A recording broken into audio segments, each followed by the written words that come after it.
Olá, queridas irmãs, queridos irmãos. Iniciamos mais um programa, O Espírito da Letra, analisando a obra de André Luiz, no caso, o livro Os Mensageiros. Você lembra? Nós já estudamos o livro Nosso Lar, 52 programas que estão disponíveis para você assisti-los. Agora você tem a obra que, na sequência, André Luiz escreveu através do médium Francisco Cândido Xavier. O livro Os Mensageiros, que no programa anterior nós já iniciamos, pôde nos informar sobre a introdução que Emmanuel faz a respeito desta obra. Hoje vamos ao primeiro capítulo, cujo título é Renovação. André Luiz começa então explicando o que ocorreu com ele, depois que ele começou a melhorar do ponto de vista psicológico, do ponto de vista espiritual. Então, acompanhe o texto, o que André Luiz começa a nos contar. Desligando-me dos laços inferiores que me prendiam às atividades terrestres, elevado entendimento felicitou-me o espírito. Semelhante libertação, contudo, não se fizera espontânea. Sabia, no fundo, quanto me custara abandonar a paisagem doméstica, a casa dele, suportar a incompreensão da esposa e a divergência dos filhos amados. Guardava a certeza de que amigos espirituais abnegados e poderosos me haviam auxiliado a alma, pobre e imperfeita, nessa grande transição. Antes, a inquietude relativa à companheira torturava-me incessantemente o coração. Mas agora, vendo a esposa profundamente identificada com o segundo marido, não tinha outro recurso que procurar diferentes motivos de interesse. Com isso, vocês observam já de início que André Luiz viu rasgadas todas as suas ilusões. Os seus sonhos foram por água abaixo, imaginando-se dono das pessoas, imaginando-se aquele que iria continuar tomando conta da esposa como se a esposa fosse dele, dos filhos como se os filhos fossem dele. Ele viu tudo isso perder sentido. Então isso levou a uma transformação. E essa transformação naturalmente doeu, como ele está contando. Doeu bastante, até que ele pudesse entender que ele não poderia ficar chorando sobre o leite derramado. A gente costuma dizer isso, não é? Preciso tomar uma outra atitude. E a força das coisas o empurrou para isso. Foi assim que, profundamente surpreendido, observei minha própria transformação no correr dos acontecimentos. Experimentava uma alegria muito grande, a alegria da descoberta de mim mesmo. Antes, eu vivia como um caramujo, segregado, isolado, na concha impermeável aos grandiosos espetáculos da natureza, rastejando no lodo. Olha como André Luiz se compara. Ele era um caramujo dentro dele próprio. O mundo tinha que ser aquele que ele criava, aquele que ele inventava. E ele rastejava no lodo, achando que ele era o dono do mundo, que ele era Deus. Antes ele vivia assim. Agora vamos ver como é que ele se sente. Agora, entretanto, convencia-me de que a dor agira em minha construção mental à maneira como se fosse o alvião pesado. Alvião. Eu não gosto de ficar lendo livro espírita, porque tem umas palavras estranhas, umas palavras difíceis. E aí a gente tem que ficar pulando as palavras. A leitura é muito enriquecedora porque ela também nos permite o aprofundamento da cultura.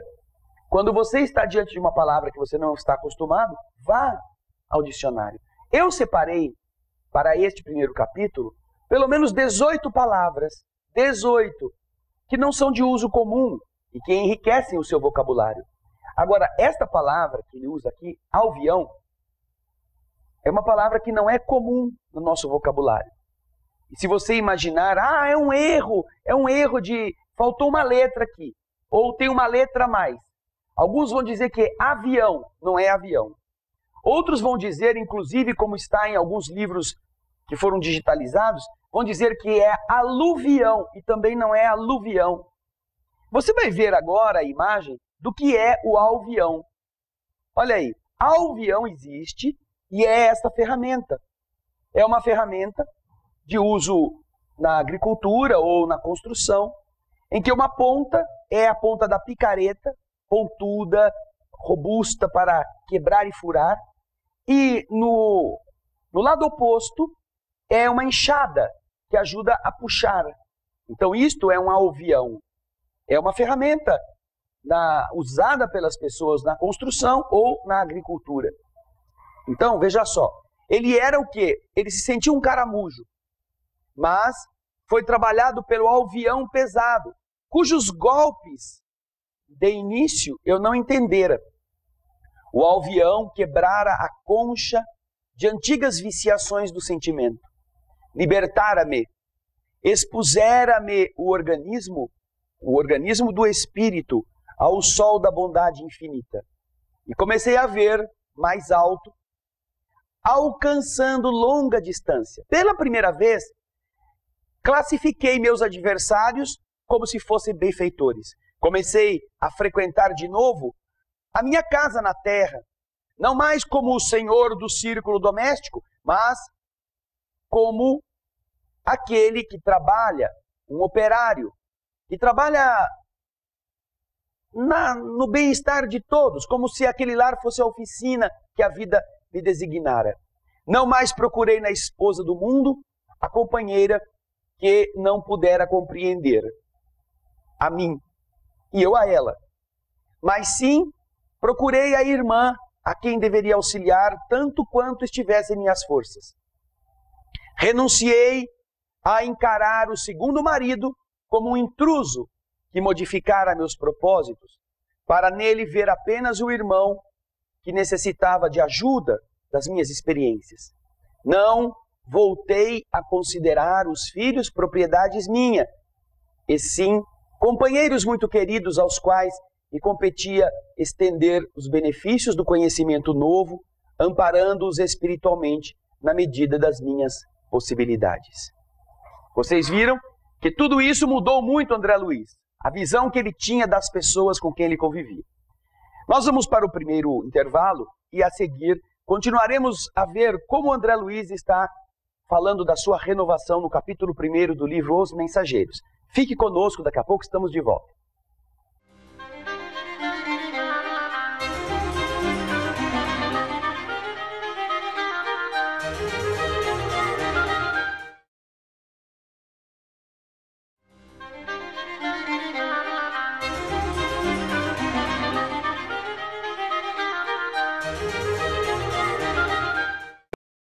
Estamos de volta com o programa O Espírito da Letra, analisando a obra de André Luiz. Hoje, o capítulo 1 do livro Os Mensageiros, cujo título é Renovação.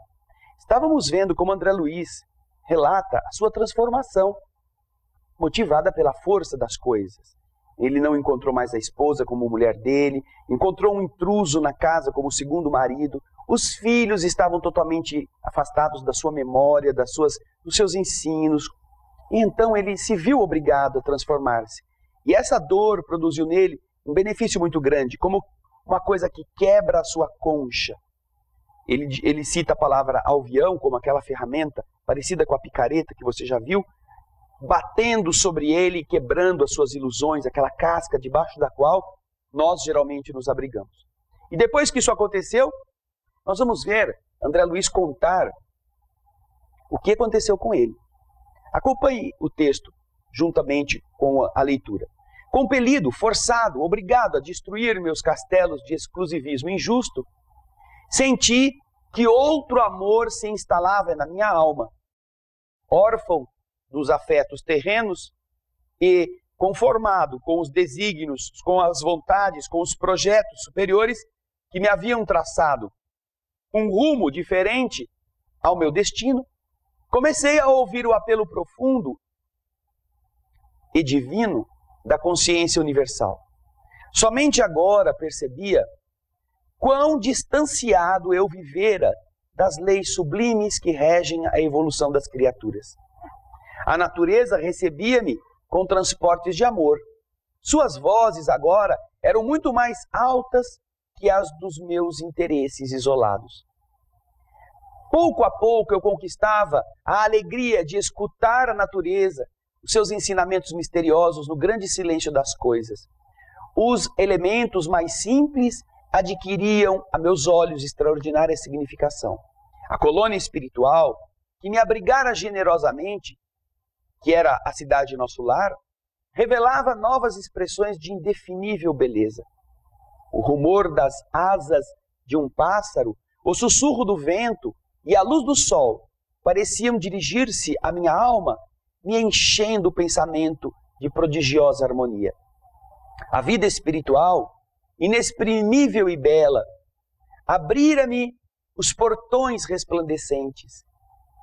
Até então, eu estivera em nosso lar como um hóspede doente em um palácio brilhante, tão extremamente preocupado comigo mesmo, que me tornara incapaz de anotar os deslumbramentos e as maravilhas que ali existiam. A conversa espiritualizante tornara-se para mim indispensável. Era muito gratificante quando no passado, antigamente, torturara a minha própria alma com as reminiscências, com as lembranças da terra.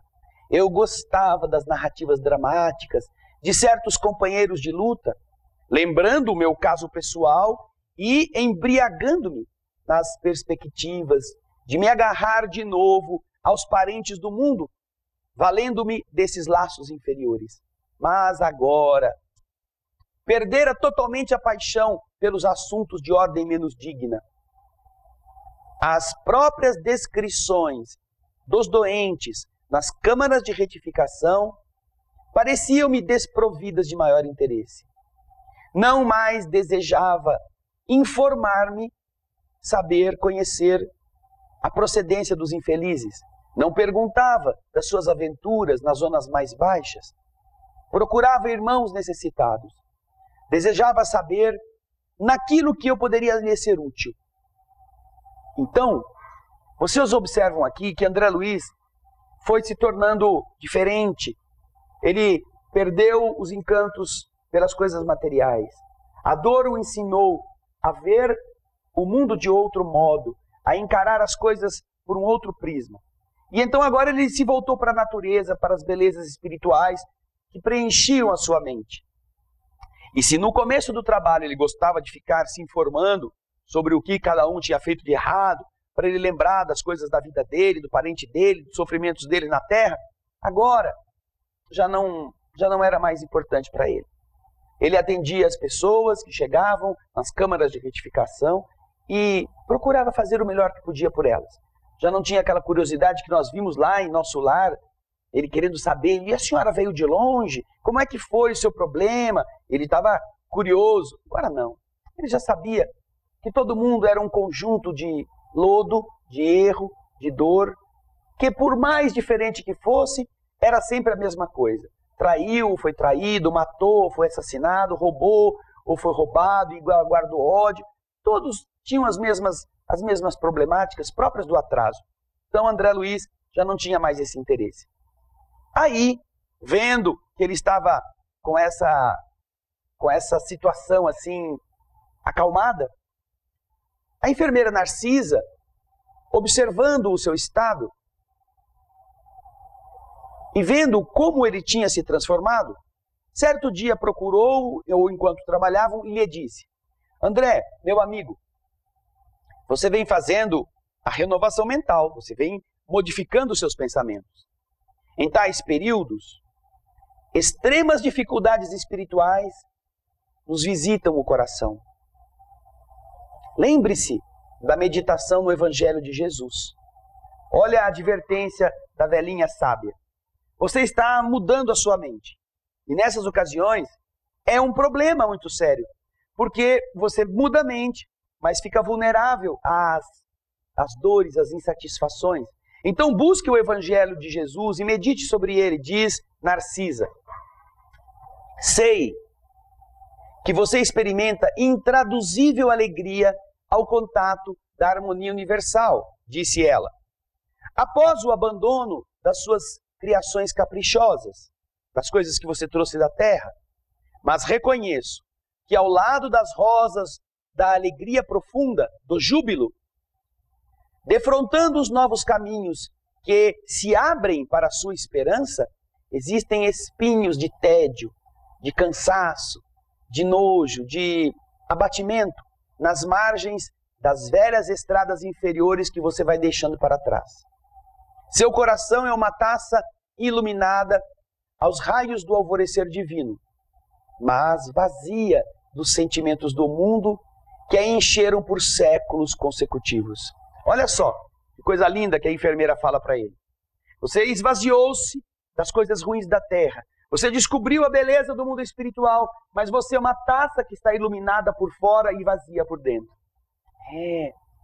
No próximo bloco, nós vamos ver como ela tinha razão e como isso se aplica a todos nós também, sobretudo aos trabalhadores que se tornam rotineiros na tarefa do Cristo na terra. Fique conosco, daqui a pouco nós voltamos.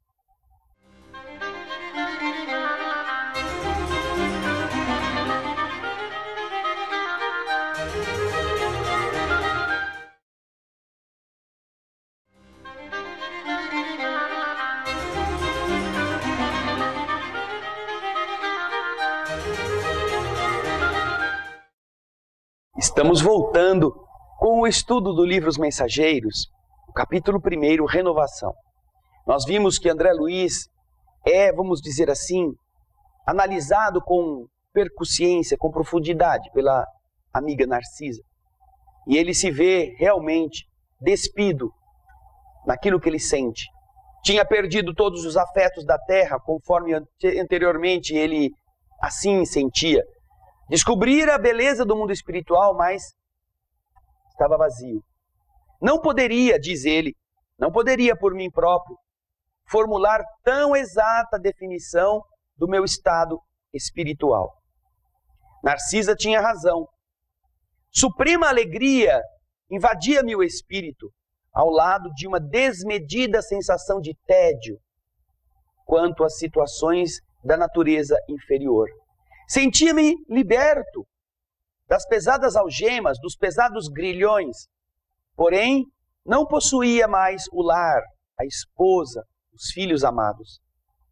Eu voltava frequentemente à minha casa, ao círculo doméstico, e aí trabalhava pelo bem de todos, mas sem qualquer estímulo.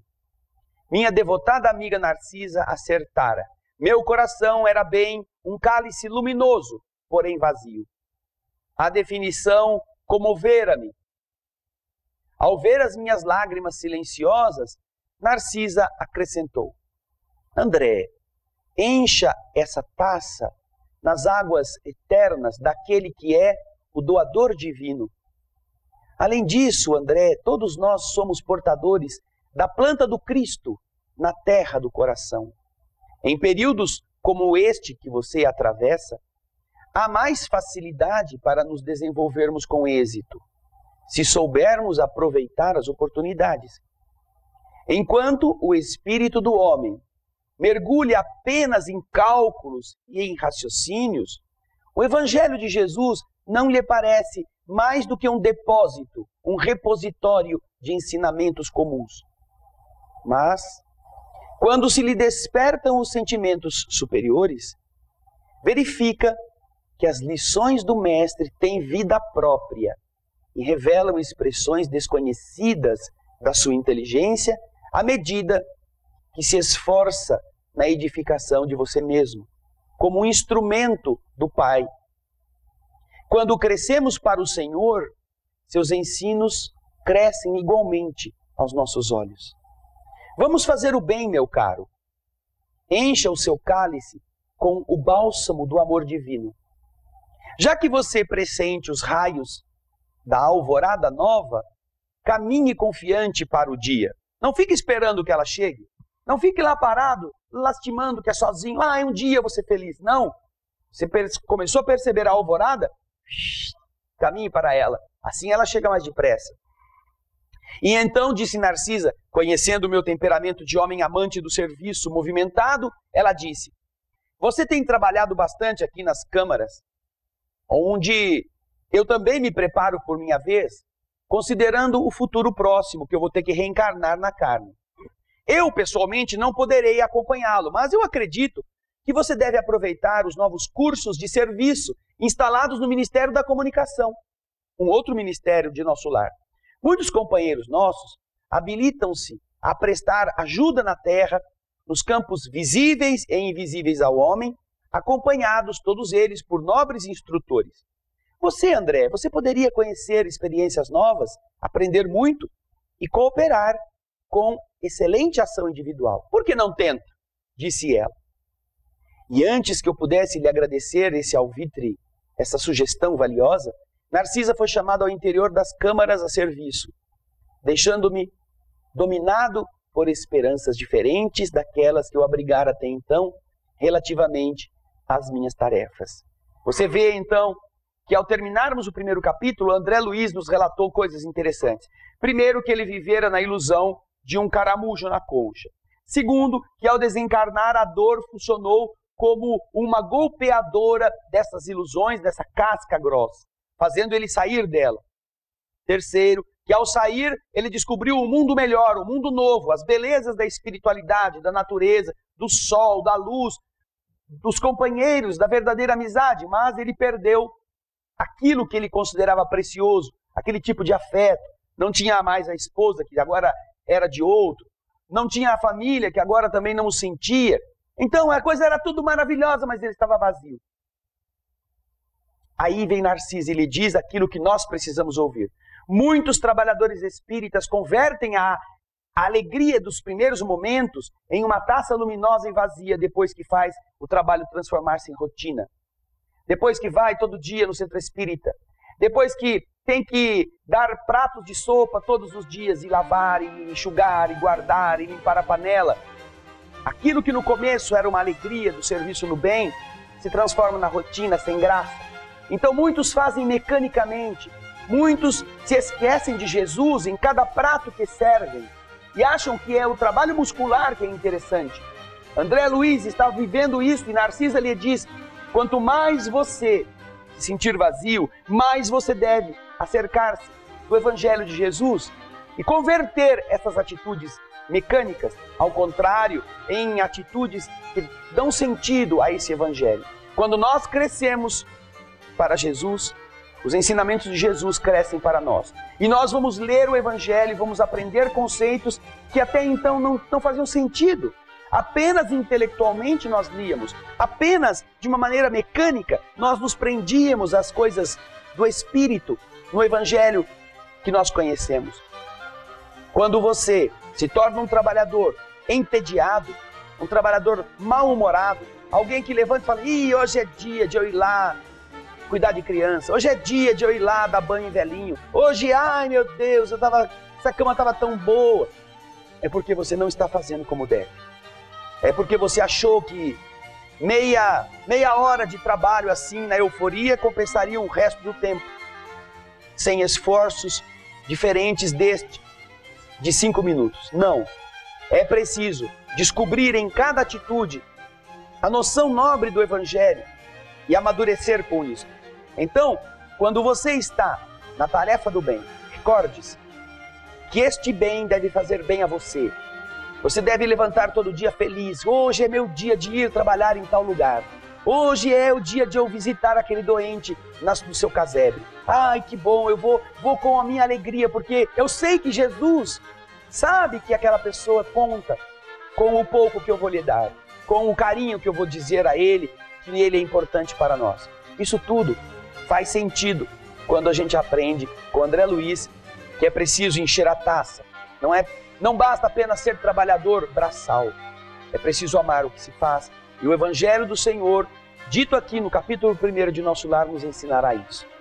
Gostou? Eu também gostei bastante.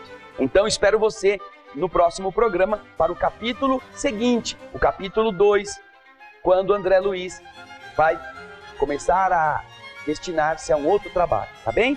Muito obrigado pela sua audiência e muita paz.